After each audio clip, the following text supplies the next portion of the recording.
Lupad, Norte Eagles, sulong edukalidad sa panahon ng pandemya. This is the Schools Division of Northern Samar, School on the Air. School on the Air. Nurturing every learner. Together we soar. Education for all. This is 101.9 DY, TYN SFM, Radyo Agila. Member, Association of the School Broadcasters in the Philippines.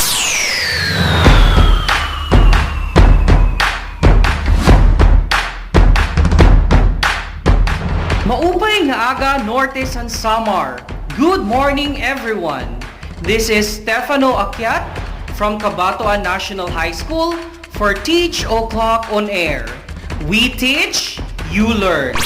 Today is Friday, September 17, 2021. And time check, it's 35 minutes past the hour of 8. Radyo Agila. Another day, another lesson. How are you feeling today? I hope that you are well and happy at the comfort of your home. Sit back, relax, and gear up. Prepare your learning activity sheets, notebook, and pen.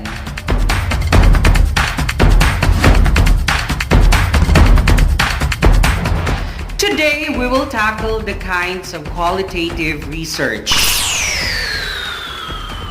Before we move on to a new lesson, let us revisit your learnings on the previous topic, the differences of quantitative and qualitative research. Can you still remember the differences of quantitative and qualitative research? Qualitative research presents textual data obtained from audio tapes, videotapes, and field notes, while quantitative research uses numbers to analyze results. In qualitative research, some aspects of the study are flexible, whereas quantitative is stable from beginning to end. Likewise, in qualitative, participants' responses affect how and which questions the researcher asks next. However, in quantitative, the responses do not influence the succeeding questions. We expect that you will never forget the differences of quantitative and qualitative research. This time, let us know the answers to your quiz last week. Can you still recall your answers? If you have a copy of your answers, check them and find out how many items are answered correctly.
get a perfect score. Now, let us find out the 5 students who perfected the previous quiz. Here are our top-notchers.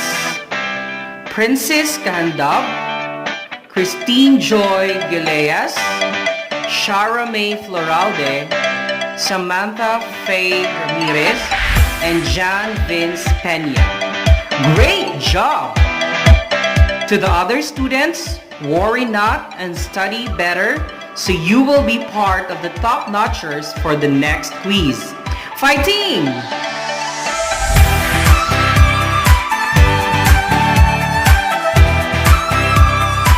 At this juncture, we will now proceed to our new lesson, the kinds of qualitative research.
Research designs that we will tackle for this session are narrative, phenomenology, ethnography, case study, and grounded theory. Again, let us recite the 5 qualitative research designs. Altogether, first, narrative, second, phenomenology, third, ethnography, fourth, case study, and fifth, grounded theory. All these are included in the learning activity sheets. Check them out as I discuss each one of them.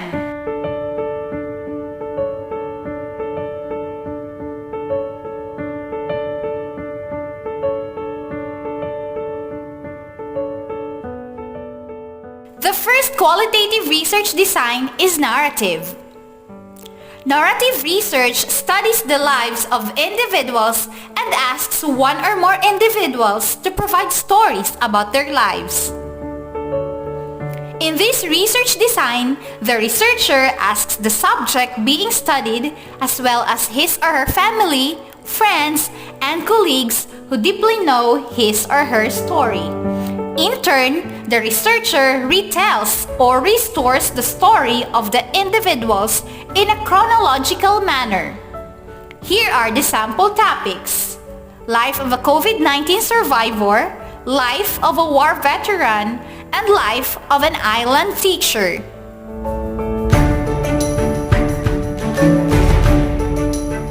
The next kind of qualitative research is phenomenology.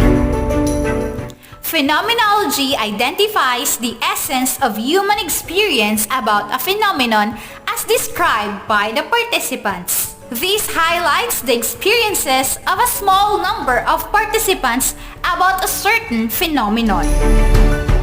In case the researcher encountered the same situation with the participants, his or her experiences shall be set aside to ensure the credibility of the data. For example, experiences of essential workers amidst the pandemic, experiences of vaccinated residents, and experiences of the students on modular distance learning.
Kind of qualitative research is grounded theory. This design is concerned with a generation of theory of a process, action, or interaction grounded on the views of the participants. Grounded theory involves constant comparison of data with the groups involved in the data collection. Examples are grade school chain smokers and students who are magna, 9 years in college.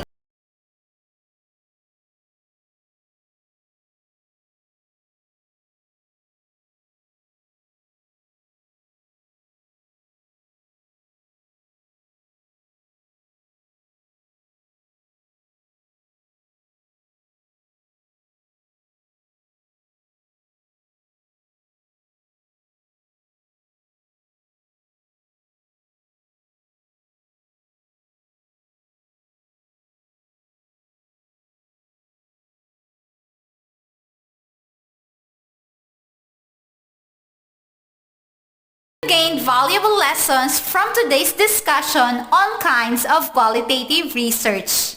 This has been your ravishing research teacher, Ma'am Jean, Tatak Ale National High School, Senior High. Now, I'll turn you over to our program host, Sir Stefano, for the recap. Also, kindly prepare for a quiz later. Best of luck!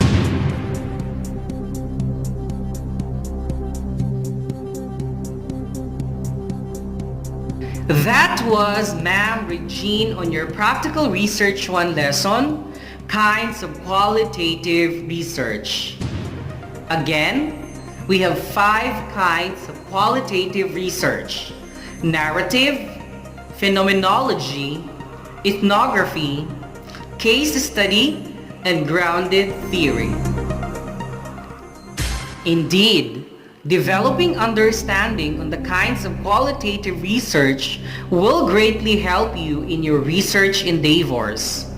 Now that we're done with the discussion, we will test your learnings on the kinds of qualitative research. Get your answer sheets and write your name, section, date, and your subject teacher. As we start the quiz, keep your notes and listen attentively. We will have an identification type of quiz for 5 items. I will read the statements twice. Determine the kind of qualitative research or the qualitative research design being referred to in the statements. Again, determine the kind of qualitative research or the qualitative research design being referred to in the statements. Write your answer on the space provided in the answer sheets.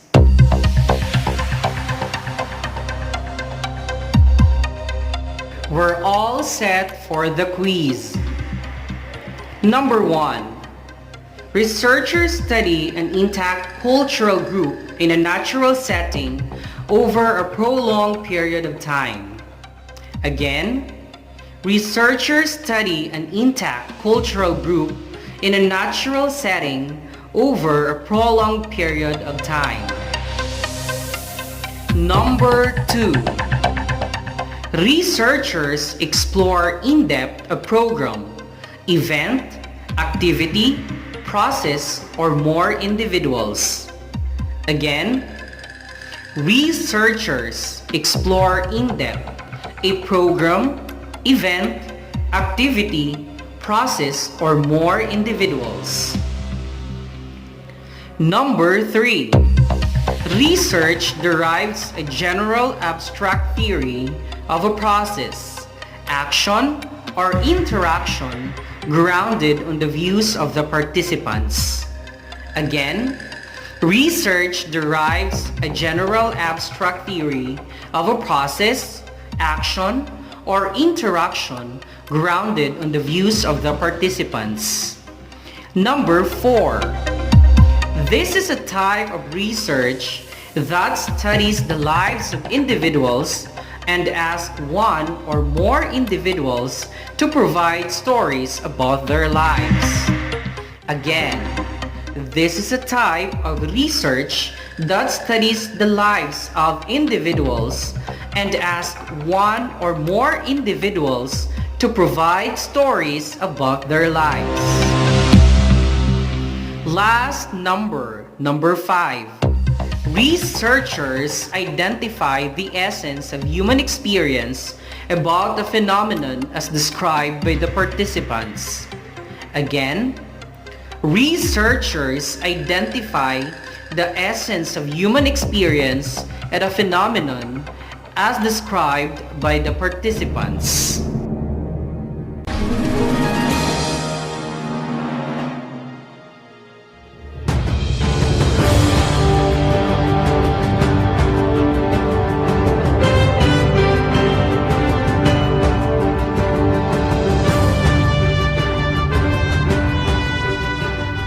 That concludes your quiz number 10 in Practical Research 1.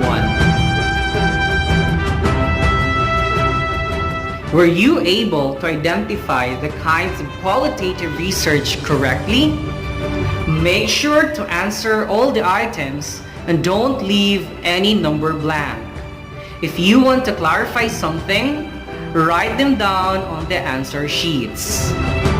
Submit your answer sheets during the retrieval on Friday, September 24 to your class advisor.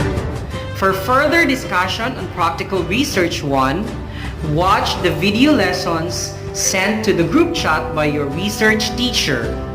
Those students residing in areas where internet connectivity is poor, you can watch the CD given in the learning kit. You can also message your subject teachers through Messenger or through the contact number given in the weekly home learning plan. Our next lesson on air will be designing a research topic related to daily life. Make sure to turn on your radio every 8:30 in the morning from Monday to Friday.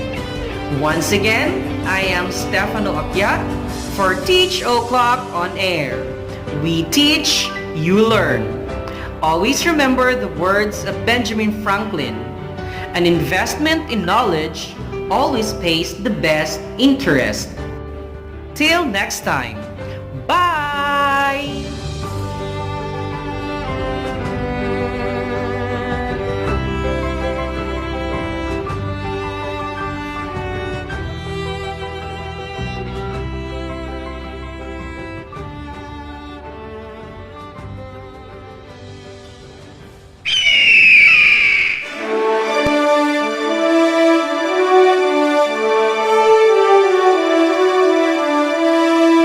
Lupad, Norte Eagles, sulong edukalidad sa panahon ng pandemya. This is the Schools Division of Northern Samar, School on the Air. School on the air. Nurturing every learner. Together we soar. Education for all. This is 101.9 DY. TYN SFM, Radyo Agila. Member, Association of the School Broadcasters in the Philippines.